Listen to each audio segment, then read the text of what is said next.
Welcome back, guys. This is the Cypher X, and this video is about how net worth doesn't mean squat. And just to make sure we have an understanding, it doesn't mean that you shouldn't try or put in effort of any kind in increasing your net worth. It's just to explain my current situation. So, me being 25 years old, I've been investing for the past 5 years. And over time, investing 5 years ago, if you started investing 5 years ago, you're up. Regardless of how much you have invested, if you make sure you did smart and actually did your research and due diligence, you are up right now. But that doesn't mean nothing. Your net worth is going up because of the market, the stock market, the metal market, the crypto market. But as far as your day-to-day life,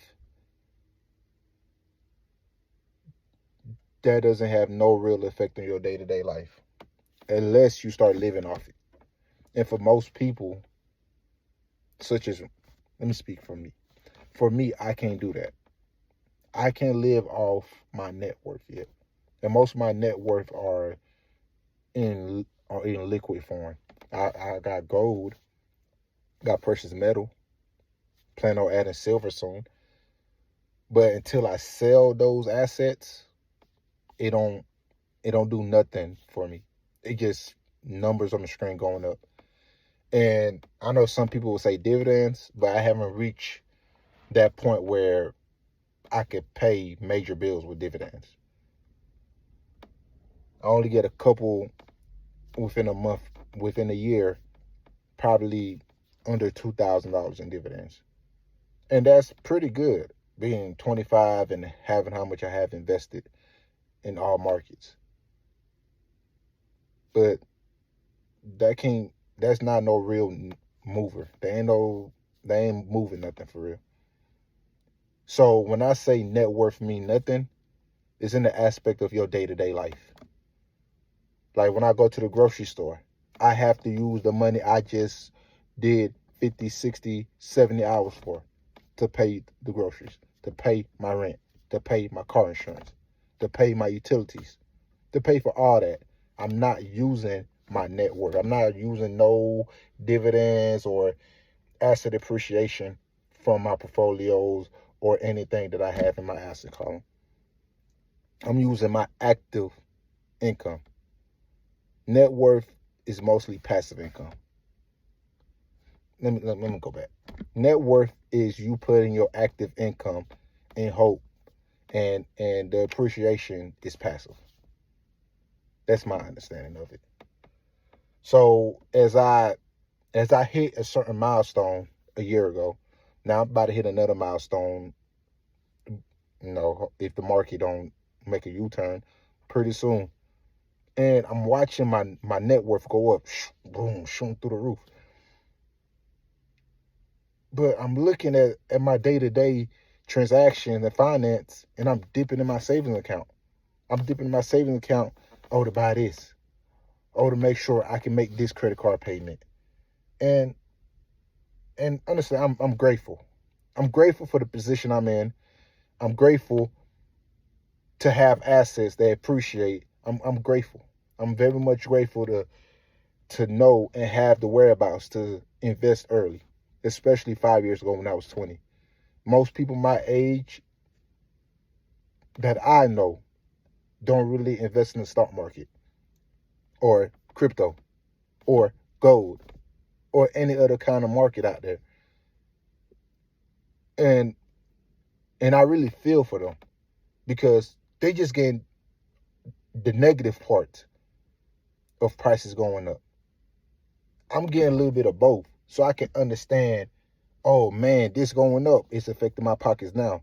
And I understand on the other hand, oh, the price going up, that means as a stockholder, profits are going up. So I'm getting the best of both. I'm getting the best of one world and the worst of the other world. And as I see these net worth and And net worth being 100K plus videos and how you explore after 100K. Okay. Now, that's coming from a person that already hit that milestone. So if you haven't hit it yet, you're probably like, what is this dude talking about? What is he talking about? But really sit back and think.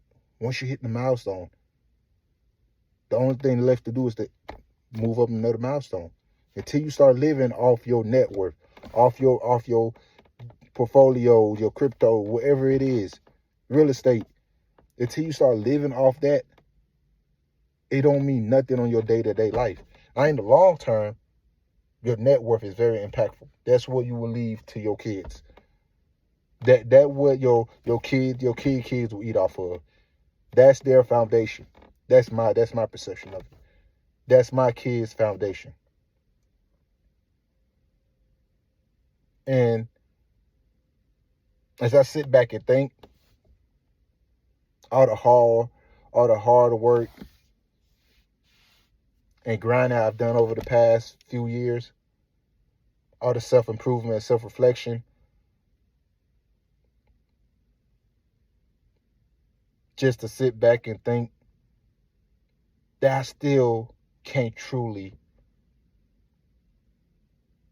eat off the fruit of my labor yet. And if I do, it will be to the detriment of my past actions. Like, my net worth is pretty high, but I sit back and think, like, I could go get a car loan, and that will literally put a dent into my net worth. Now I got a depreciated asset, a depreciating liability at that I have to pay monthly for, with interest on top. And it's just that quick to do. Why it took years for me to build my net worth to what it is.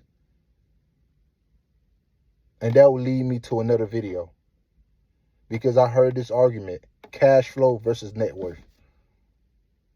And both are very important. But in the current economic state we're in, in my opinion, cash flow is king. Now, in the long run, you should always try to increase your net worth. But how can you increase your net worth without cash flow? If you're running at a deficit, you can't increase your net worth. If you're running at a surplus, you can. So the next video will be cash flow versus net worth. And like I said, don't get me misconstrued. Don't get it misconstrued. I completely understand that net worth is important. But until you start living and eating off that net worth through capital appreciation and taking your percentage out, or dividends and taking it out, it truly don't do nothing for you on a day-to-day life. And through my day-to-day life, as I'm dipping in my savings, and I understand that's why I built my savings for. But as I dip in it, I think, like,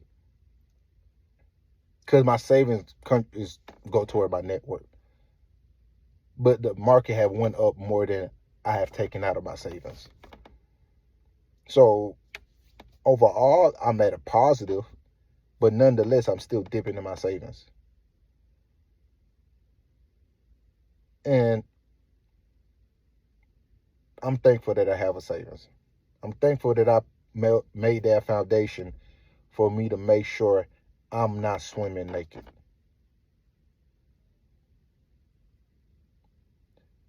But what I should start focusing on is cash flow. I did all I could, and I'm still doing all I can to build my net worth through making sure I cash flow, making sure I'm at a surplus every month. And it had become harder. It had become harder the past 2-3 months, moving and getting my place together. But I will get back to grinding 50, 60, 70 hours a week to make sure I'm at a surplus. Because what I do now will benefit me 5 years from now. Like, what I did 5 years ago is benefiting me now. And that's it, guys. Cypher out.